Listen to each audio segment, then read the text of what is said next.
प्रजासत्ताक दिनासारख्या पवित्र दिवशी संविधान निर्माते भारतरत्न डॉक्टर बाबासाहेब आंबेडकर यांचे नाव जाणीवपूर्वक टाळत पालकमंत्री गिरीश महाजन यांनी केलेले भाषण दलित समाजाच्या जखमीवर मीठ चोळणारे ठरले आहे। या गंभीर प्रकरणानंतर संतप्त दलित समाज आक्रमक झाला असून वंचित बहुजन आघाडीच्या नेतृत्वाखाली दिनांक 4 फेब्रुवारी रोजी नाशिकमध्ये प्रचंड जन आंदोलन उभे राहिले।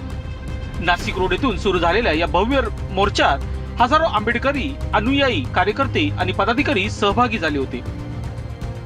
बाबासाहेबांचा अपमान खपून घेतला जाणार नाही, संविधानाचा अवमान करणाऱ्यांना धडा शिकू अशा आक्रमक घोषणांनी संपूर्ण परिसर दणाणून गेला।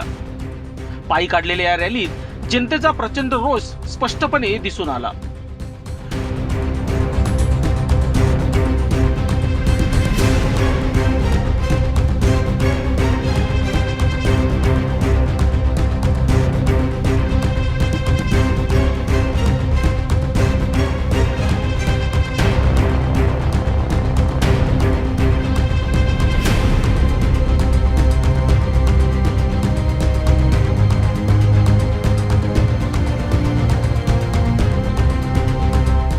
संविधानाचा कणा असलेल्या महामानवाच्या नावावर जाणीवपूर्वक मौन बाळगणे म्हणजे संपूर्ण दलित, वंचित आणि बहुजन समाजाचा अपमान असल्याचा आरोप आंदोलनकर्त्यांनी केला।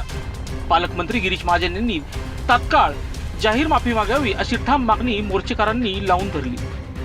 मोर्चामुळे काही काळ शहरातील वाहतुकीवर परिणाम झाला असून संभाव्य तणाव लक्षात येता प्रशासनाने कडेकोट पोलीस बंदोबस्त ठेवला होता।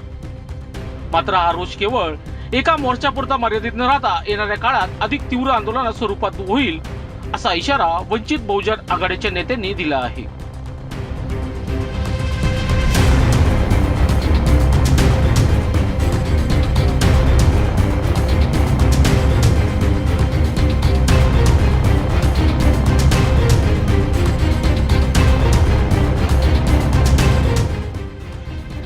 न्यूजसाठी बंटी आढाव, नाशिक।